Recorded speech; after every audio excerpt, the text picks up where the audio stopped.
Worship team. Thank you, Harriet, for carrying me a little bit longer. You might have to come up and save me today. You know, this is freedom. If I start getting entangled, I might need some help. So I was thinking about this term, freedom. And so I was looking at the message of freedom, and what came to me is freedom or free will. Freedom or free will. Dancing with Tammuz. You know, we're going to have some fun here today. Freedom or free will, dancing with Tammuz. And just for those that maybe only people from Minnesota might be able to understand me there, because I was having my Minnesota accent right there. So in case it was, Tammuz, Tammuz,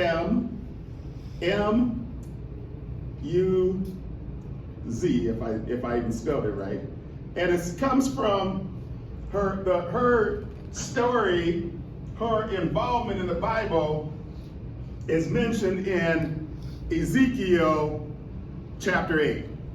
So those that want to go to Ezekiel Chapter 8, and while we're getting there, and what Ezekiel, the prophet, was prophesizing at this point when he was already in Babylonian captivity. So Ezekiel's in Babylonian captivity, and the leaders who are still left in Jerusalem, some of the older men they left there, they went to Babylon to have a conversation with Ezekiel and to get his position on what the Lord had to say about their circumstance. Now, the Bible doesn't say it, but I'm presuming that they were going there to hope that Ezekiel had some good news for them, that their freedom was going to be restored. So Ezekiel responded to them, and he gave them, so Ezekiel was taken off in a vision. And it said that he was brought up so he could see Jerusalem. And somebody said that he had a panoramic view, spiritual panoramic view of Jerusalem like no one else had. So that he could see it not from the standpoint of humanity, but from the standpoint of God. It's interesting how things look from the eyes of God versus the eyes of man. That wasn't even in my message, but I had to tell myself that. When you look at the world through your eyes, it is usually not the same as when you look at the world through God's eyes. So and I know I can just see these religious leaders and elders and important people of the community sitting there waiting for Ezekiel to give them some good news. So Ezekiel said, God told me to tell you about the 4 idols. Oops. I don't think that's what they traveled from Jerusalem to Babylon to hear. So in Ezekiel, we're going to start with Ezekiel 6, with the first idol was the idol of jealousy. The idol of jealousy. And the Lord said, I saw this idol of jealousy. And he said, this is a great abomination that the house of Israel are committing here, to drive me out of my sanctuary.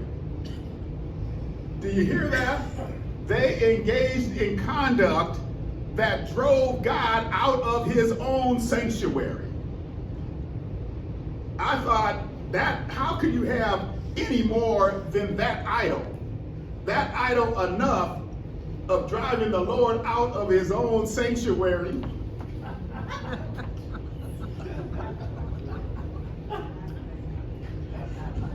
Driving you out. It ain't dry. I got 3 more idols to talk about. We ain't going just yet. All right. I'm looking around to see, just in case I get stung, that somebody else. But if I get stung and roll down here, just come up and finish reading it for me, all right? No. So I was thinking about the great abomination that the house of Israel committed to drive me far from my sanctuary.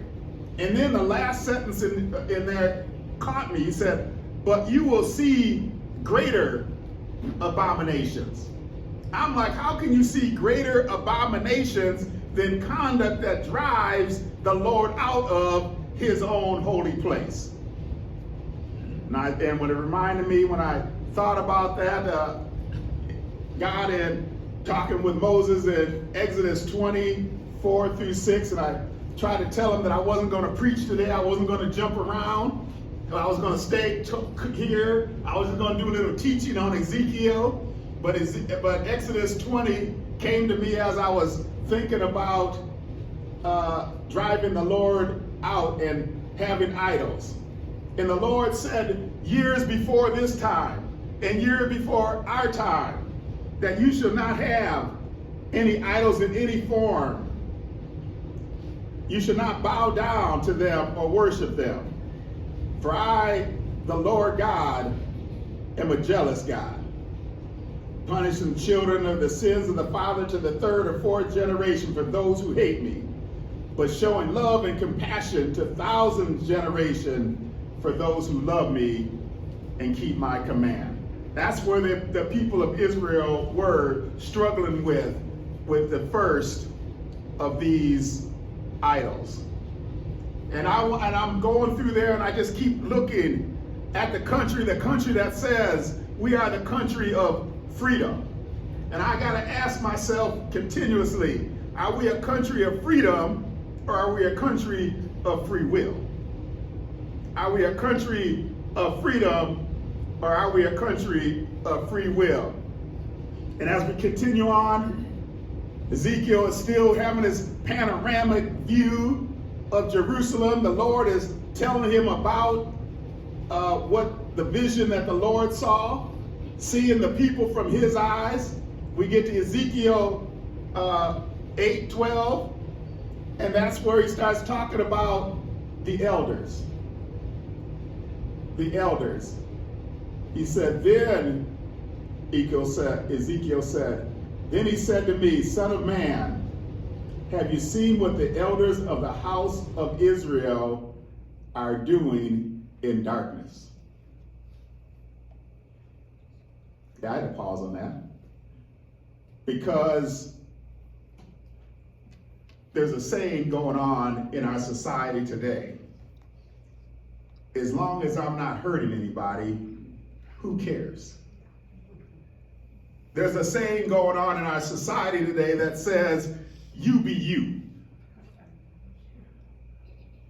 And we wonder, I'm not hurting anybody. I'm doing what I'm doing in my darkness.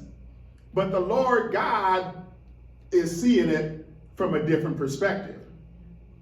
And even though you might be able to hide from your neighbor, or even hide activity from your loved ones, in my world, in my law world, from your spouse, you can never hide from God. And God sees it, and he says, and what's really terrible is that it was the elders of the house of God that they were doing evil in darkness.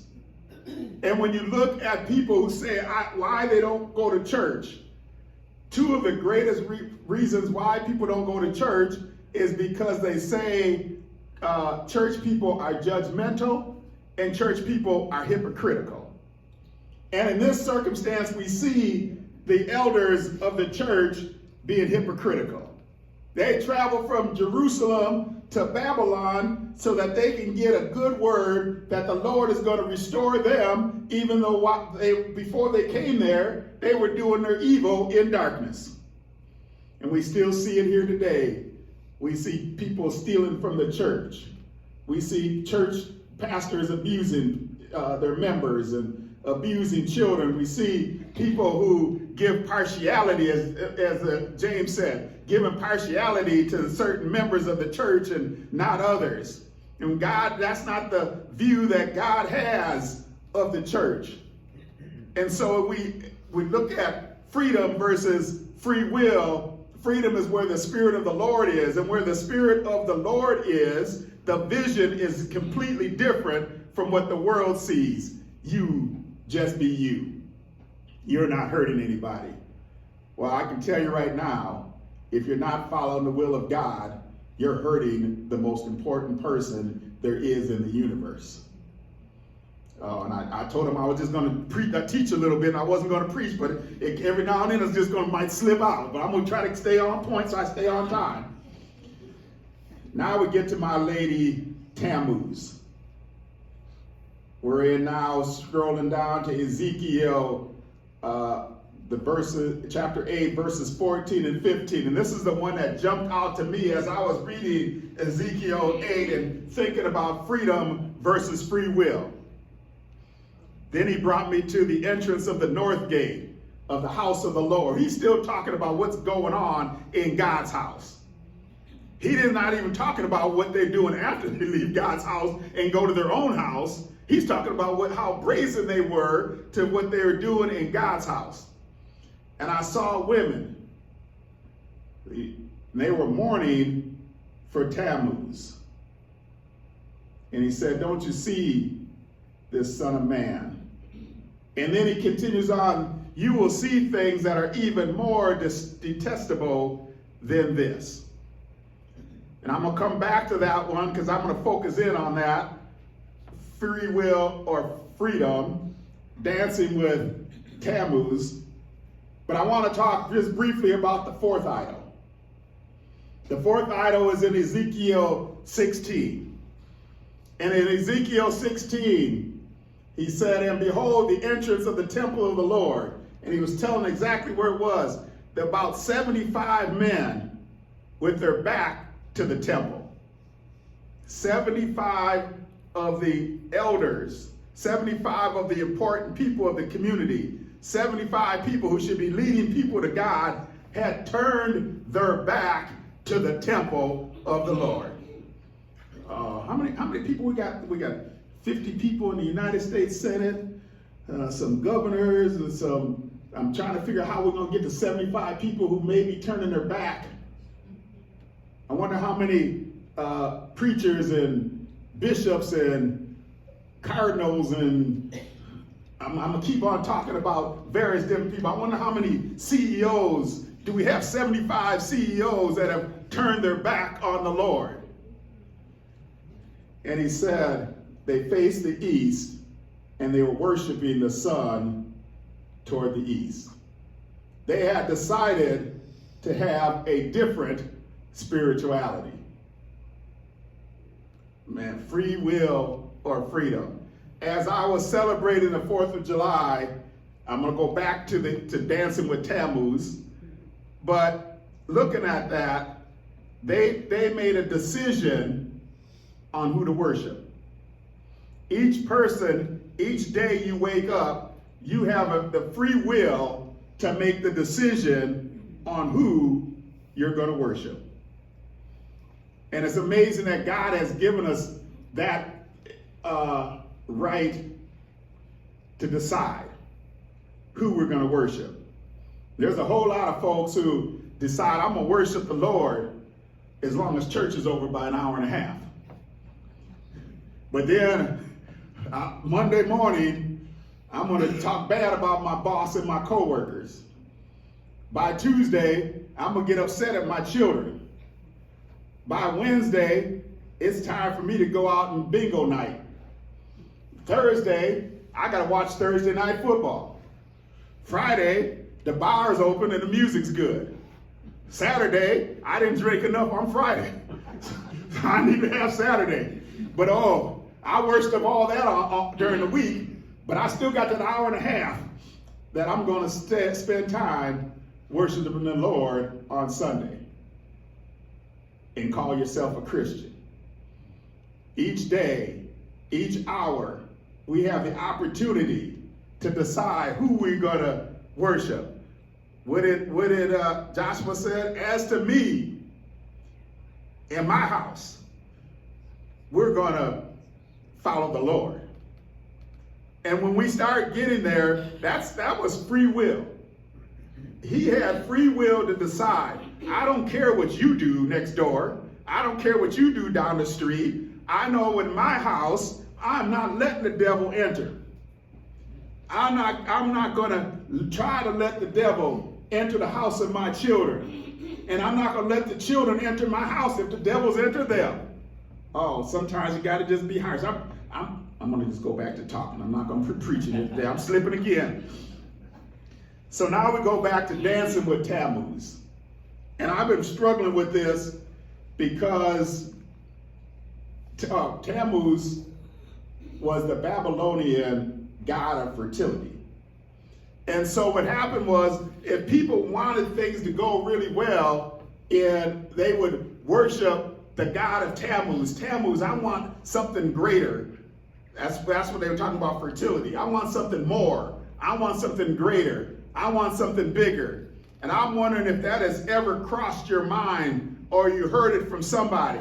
My life would be better if I just had more. It's interesting. I wonder what would happen if that statement was, my life would be better if I just had more Jesus. And anytime, I'm hoping that folks were praying for me, because you might be wondering why this message came about, but my preaching mentor said to only preach to one person, Stephen. Don't preach to anybody else, because if you're not moving yourself, you can't move anybody else. So I'm hoping that when I wake up tomorrow, I'm not going looking to the sun of the east. I'm not looking to anything else, and I'm asking myself, can I get more of you, Jesus? Because just a little taste of Jesus is better than anything that the world has to offer. Amen. And they were, not only were they worshiping this god of Tammuz, they were mourning. They were mourning the god of Tammuz. Oh, it sounds really poetic and artistic, but really, how many people have been there? Where you have mourned the loss of a job, mourned the loss of some money, mourned the loss of your car breaking down. Oh, especially when it's 117 degrees out. But the God's holy word said that any time you take your eye off of him and you put it on something else, that something else becomes your idol. Trust in God. Trust in God. Oh, I put that in there. And I put trust in God to run my life. Trust in God to control my life. Trust in God, not my skill and my training. People look at me, and I'm getting ready to, we're in the last phase before we get ready to close the office, and I go off to whatever the Lord has me to do next. And I was looking around my office, and I got up 4 law licenses. I got all these recognitions and acclaim. It fills the entire 4 squares of the office. And I looked at Marlon and I said, once we take those off, no one will care. It won't matter. I was like, who would ever put it back up? There was no reason for 45 years of work to actually put it up. And so as I was looking back on my career and looking forward of what the Lord has in store for us, I was thinking there's one thing that never fades away, and that's the love of God. Amen. Oh, dust get all on the glass of the licenses, but God's love will never fade. And so as I'm thinking about that and thinking about all the time that I danced with Tammuz, I was talking to my brother and I was like, man, that Tammuz, sure she could dance back in the day. Oh, when I had my law practice and I worked for the governor, And the governor and the folks would call me, and the senator would call me and say, hey, we need to move this deal, and we need to get this deal done, and we need to have the lawyer sift through and slide through. And I was dancing with Tammuz just to try to get done what the governor wanted to do, even though it was a little bit, I'm not going to call it shady, so I'm just going to call it shaky. Or when I was corporate counsel, when I became a general counsel of a company, it was after I did criminal defense for a number of years. And I talked to the vice president with like the first week of working there. And he says, how do you like your job? I said, you want to know what? I said, the people who I represented in criminal defense, they disrespect the name thief. Because now that I'm in banking in corporate America, I'm understanding what true thieves are. But then they said, I'm in the meeting, you got the big meeting, and this is what we want to do. That's not going to work. That's going to be a little bit going towards the edge of legal responsibility. Vice President said, Vice President of Sales, if we don't get legal out of this meeting, none of us will make a profit. If we don't get legal out of here, nobody will make a profit. Oh, Tammuz started whispering in my ear, start dancing with me. So I'm dancing, okay, this is what we can do. If we do this, and then I can take everybody's vision over here when they look at us, and then it's gonna, by the time that they find out what we did over here, I'll have enough money over here that we can save up to pay them off right here. Dancing with Tammuz. It's easy to look at things and the rewards. It's easy to look at the fact that we don't have to sneak to have church. It's easy to take for granted the fact that we can get up and go where we want to. It's easy. I was out at Minnesota. I was there over last week, a week ago. I don't know, I lost track. Marla's shaking her head, yes. We were in 5 states in 5 weeks, so I kind of lost track of, got to see all 13 grandkids in 30 days. It was a little rough. But I was out at my parents' house, and they moved there in 1961. And in 1961, actually I'm telling the truth, so don't. The mic's getting ready to go out. In 1961, people that looked like my parents couldn't move to that neighborhood. And so they had to get somebody to buy the house, buy the land, to then sell it to my parents. And before everybody found out, it was too late. And then I look back as I was out there remembering free will or freedom. They didn't have freedom. One day I asked my mom, I was like, why did you move us here? And she said, because we had no other place to move. Free will or freedom. We take our freedom for granted, but we take not only do our physical freedom for granted, we take our spiritual freedom for granted. And the one thing we should never do is take our spiritual freedom for granted.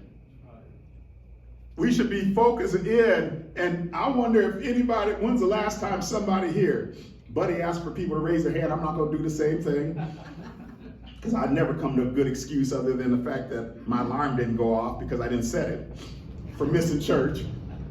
That alarm should have set itself. But I wonder how many times somebody's missed waking up in the morning and thanking God for the freedom he's given. Waking up thanking God for the freedom that he's given. And some people's like, oh, but well, what freedom are we talking about? Freedom to get up? That's a freedom in and of itself. The freedom to wake up, the freedom to get up, the freedom to be able to see, the freedom to be able to hear, the freedom to be able to walk. Those are freedoms that we get from the Lord and the blessings that we get from him. And there is a voice that's coming to us. There's a lady named Tammuz that just says, dance with me. I got something better for you. If you don't believe me, look at what your neighbor's got. Your neighbor just bought a new car. Why are you still driving the same old car? Oh, things would be better if you just had what they had. Things would be better if you had the bank account they had. Things would be better if you go on the vacations they had. Things would be better if. Things will be better if the Lord is filled with my house. Things will always be better when I'm standing next to the Lord. Things will be better. Oh, you know where it's time? It's time to bring it down. Come on up, buddy. Come with Harry. Come on up. Worship team, come on up. I don't need to say much about this. We have a choice in America. We can rest on the freedom of the blessings that God has given us, those same freedoms and blessings that he gave the people of Israel, and we can continue to thank God for it. We can continue to worship God for it. We can continue to serve God for it. We can continue to spread his goodwill and his good nature and his love to our neighbor, or we can act like the Israelites did and turn our back on the temple. We can act like the Israelites did at that time, and they could dance with Tammuz, worshiping the God of humanity, worship the God of freedom.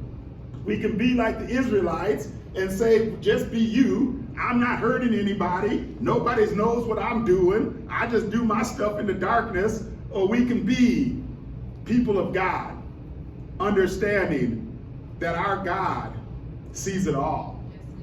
We can be people of God who look at the world through the eyes of God. We can be people of God who look at our neighbor and say, you have enough if you have Jesus. Freedom or free will. I don't know if free will can continue, but I know as long as I have Jesus, I have freedom. Amen.